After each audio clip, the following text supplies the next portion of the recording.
Good morning, students. 12th, and today's topic is the limitation and importance of law of equimarginal utility.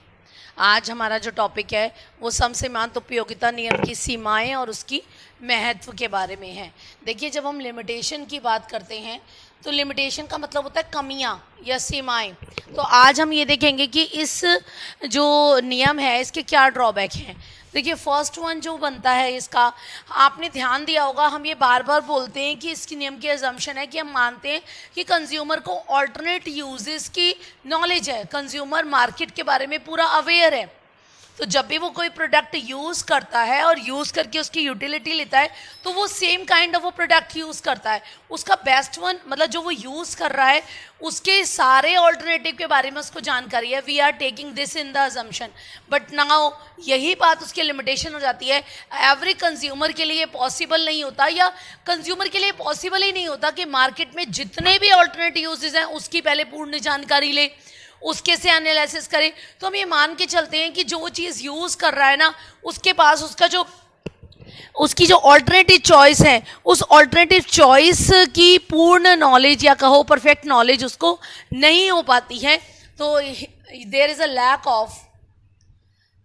Of knowledge, ज्ञान की कमी about the, किसकी ज्ञान को, knowledge की कमी किसके बारे में, जानकारी. या नॉलेज का मतलब जानकारी से है, जानकारी की कमी about the alternative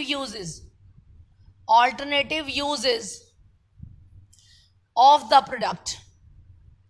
alternative substitute लिखिए, सब्स्टिट्यूट ऑफ द प्रोडक्ट.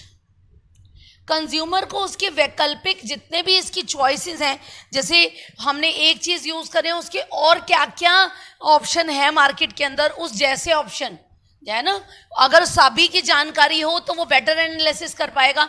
लेकिन यहाँ पर एक कमी होती है कि कंज्यूमर को अपने आप ही, हम मान के तो चलते हैं उसको है, लेकिन अपने आप ही ऐसा सर्कमस्टांसेस होता है कि वो सारी जानकारी नहीं ले पाता, उसकी मार्केट के बारे में पूरी अवेयरनेस नहीं हो पाती है.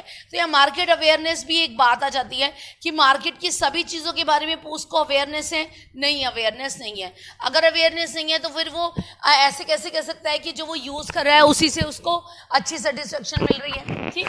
दूसरा पॉइंट जो बनता है दैट कंज्यूमर इज जो हम बोलते हैं consumer is a rational person.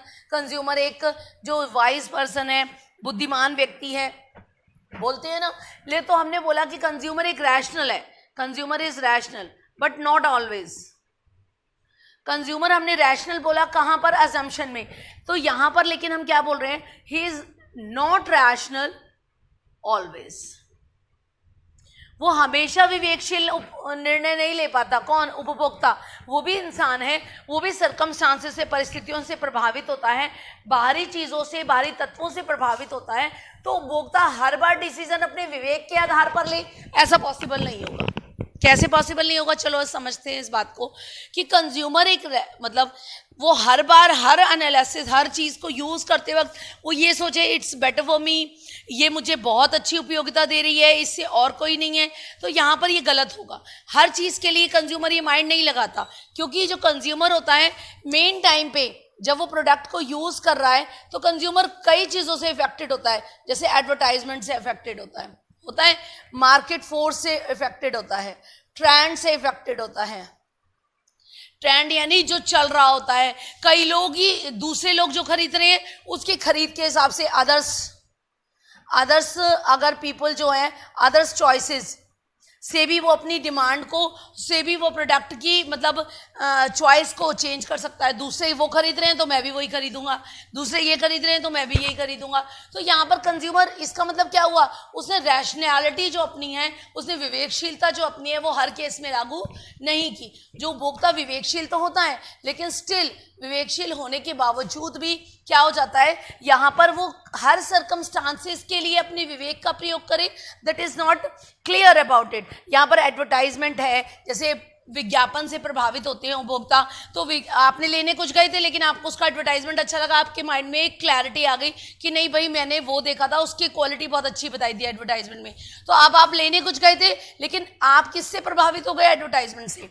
सो आपने कौन सा प्रोडक्ट लेने की सोच ली, जो आपने एडवर्टाइजमेंट देखा है, तो यानी आपकी choices is affected by the advertisement, market force, आपके फ्रेंड की चॉइसेस, इन सब फैक्टर्स पे क्या करती है, इन फैक्टर से भी इफेक्टेड होती है, राइट। जो आपका थर्ड लिमिटेशन बनती है वो हमने इसकी, वो सारे जितने भी लिमिटेशंस पॉइंट है ना, that is all came from the assumptions point. Third जो पॉइंट है वो कहता है कि जो प्रोडक्ट है वो डिविजिबल है। जो हर प्रोडक्ट होता है वो डिविजिबल नहीं होता है ना, इनडिविजिबल होता है। All product is not divisible.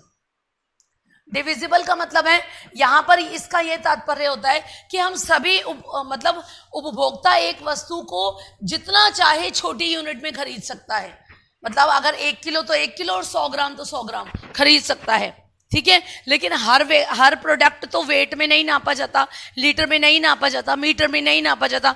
कुछ ऐसे प्रोडक्ट होते हैं जो यूनिट्स में ही सोल्ड होते हैं, यानी वो डिविजिबल नहीं होते। तो यहाँ पर इसका एक ये ड्रॉबैक हो गया, जो प्रोडक्ट डिविजिबल नहीं होते उनकी तो कंज्यूमर को पूरी पूरी यूनिट ही लेनी पड़ेगी, और ऐसा नहीं हो सकता कि वो उसकी आधी यूनिट लेके यूटिलिटी को प्राप्त कर ले, उसकी उपयोगिता ग्रहण कर ले।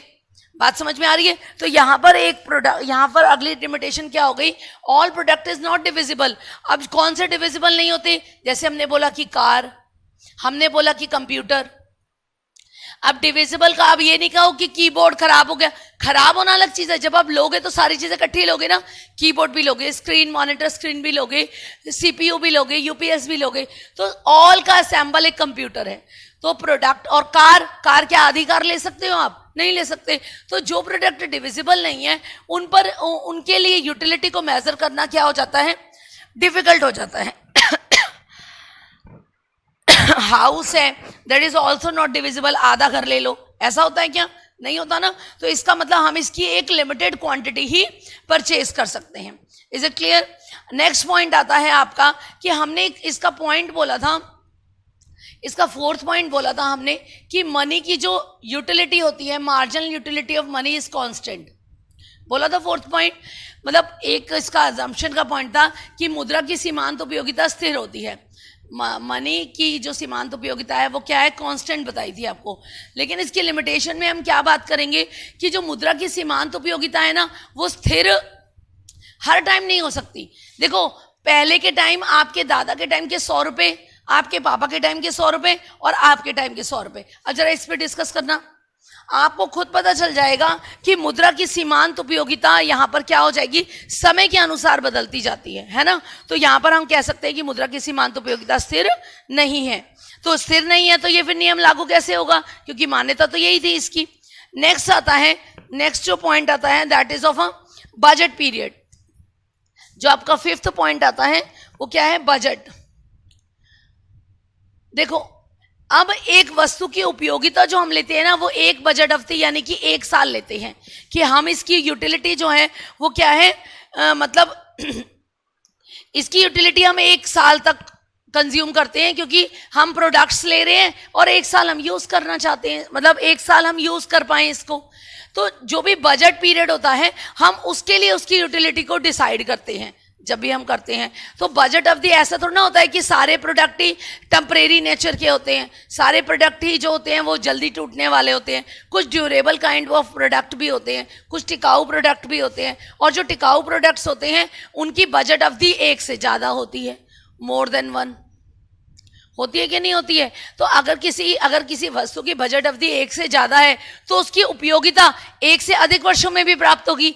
जबकि हम जब एनालिसिस कर रहे हैं तो मान लो अगर हम फर्नीचर की कर रहे हैं, हम फ्रिज की कर रहे हैं, तो वो तो 1 से अधिक सालों तक उपयोगिता देगी। तो उसकी हम उसी 1 साल में, क्योंकि समसीमांत उपयोगिता का नियम क्या कहता है, law of equi marginal utility क्या कहता है कि सभी वस्तुओं पर किया जाने वाला उपभोग और उसकी कीमत का अनुपात बराबर हो। अब यहाँ पे तो इसकी उपयोगिता लंबे सालों तक मिल रही है, तो कब तक इसकी यूटिलिटी को हर प्रोडक्ट के प्राइस से कंपेयर करते रहोगे और कब तक ये बराबर कर हो पाएगी, नहीं हो पाएगी। तो इसका मतलब क्या हुआ, that is also the limitations of कि बजट जो अवधि होती है उसी के दौरान हम सभी वस्तुओं का मापन नहीं कर सकते हैं। कुछ ऐसी वस्तुएं होती हैं जो 1 से अधिक बजट अवधि में चलती है, यानी ड्यूरेबल काइंड की होती है, टिकाऊ वस्तुएं होती हैं, तो उस टाइम उसकी उपयोगिता का मापन और अनुपात निकालना क्या हो जाता है, कठिन हो जाता है। Is it clear student?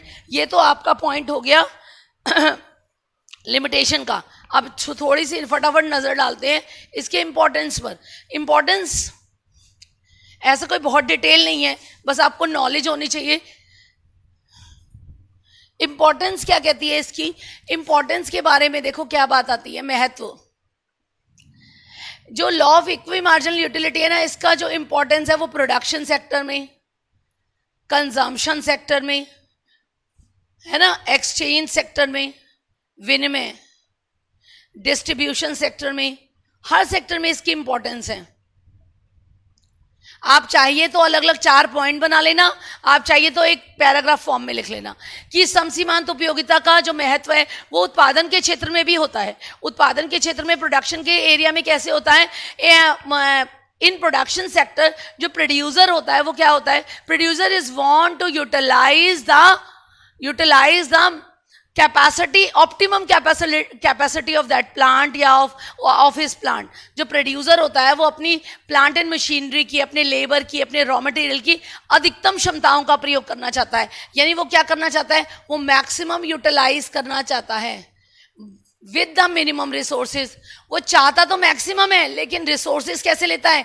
Minimum resource लेता है, कम से कम संसाधनों से अधिकतम प्रयोग लेना चाहता है। तो वो किसका प्रयोग करता है? वो law of equi marginal utility का प्रयोग करता है, और वो ये देखता है कि कहाँ पर उसको सेटिस्फैक्शन मिलेगी, कहाँ पर उसको अधिकतम संतुष्टि की प्राप्ति होगी। तो उत्पादन के क्षेत्र में भी अब देखो यहाँ पर क्या होगा, वो चाहता क्या है? वो चीप रेट चाहता है, चीप प्राइस चाहता है कि सस्ता पड़े उसे।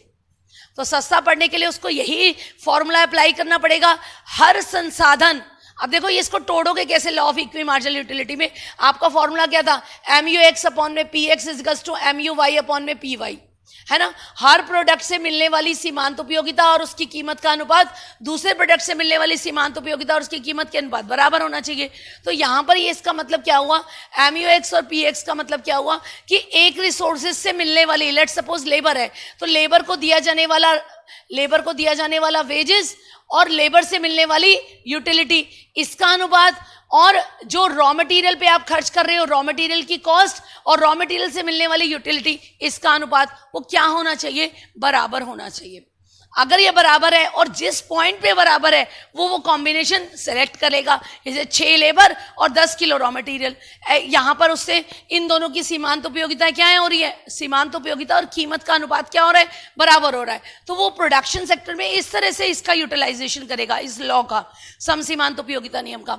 सेम ऐसे उपभोग के क्षेत्र में, कंजम्पशन सेक्टर में, कंज्यूम कौन करता है? कंज्यूमर करता है। तो सेम कंज्यूमर भी ऐसे ही करता है। कंज्यूमर का तो हम बहुत अच्छे से समझ करता है ना, XYZ। तो हर प्रोडक्ट से मिलने वाली यूटिलिटी और उसकी कीमत का अनुपात दूसरे प्रोडक्ट से मिलने वाली यूटिलिटी और उसकी कीमत के अनुपात के बराबर करता है। वो ऐसा नहीं है करने की कोशिश करेगा, करता है वो, सो दैट वो क्या करता है? अपने बजट से सेटिस्फैक्शन, मैक्सिमम सेटिस्फैक्शन प्राप्त करता है। सेम ऐसे विनिमय के क्षेत्र में, विनिमय मतलब एक्सचेंज के क्षेत्र में, विनिमय का मतलब क्या हुआ? यहाँ पर हम आदान प्रदान करते हैं, हम रॉ मटेरियल को ट्रांसफर करेंगे दूसरे एरिया में, एक्सचेंज ऑफ सर्विसेज करते हैं, है ना, इस तरह से। तो वहाँ पे भी इस नियम का प्रयोग किया जाता है।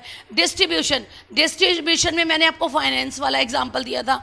जो गवर्नमेंट होती है वो फाइनेंस सेक्टर में, यानी वित्त मंत्रालय के अंतर्गत इस नियम का प्रयोग करती है। वो क्या करती है कि वो ये देखेगी कि कहाँ पे कितना पैसा खर्च किया जा रहा है। तो जिस एरिया में जितना पैसा खर्च किया जा रहा है वो और उससे मिलने वाली उपयोगिता, दूसरे प्रोजेक्ट में खर्च किया जाने वाला मनी और उससे मिलने वाली उपयोगिता के अनुपात के बराबर होना चाहिए। इसका मतलब सभी सेक्टर्स के अंदर इसको हम क्या कर सकते हैं? अप्लाई कर सकते हैं। कौन से रूल को? Law of equi marginal utility को। इसके लिए भी इसकी इंपॉर्टेंस ज़्यादा है, और मॉडर्न एरिया में इस law of diminishing marginal utility से ज़्यादा बेटर इसको कंसिडर किया जाता है। Is it clear student? ये आपका आज पूरा टॉपिक क्लियर है, कंप्लीट है। We are moving to the next. इसी चैप्टर का एक और नेक्स्ट टॉपिक है, दैट इज द ऑर्डिनल। हमने ये सारी ऑर्डिनल अप्रोच कराई, अब हम कार्डिनल अप्रोच की तरफ जाएंगे। Thank you students.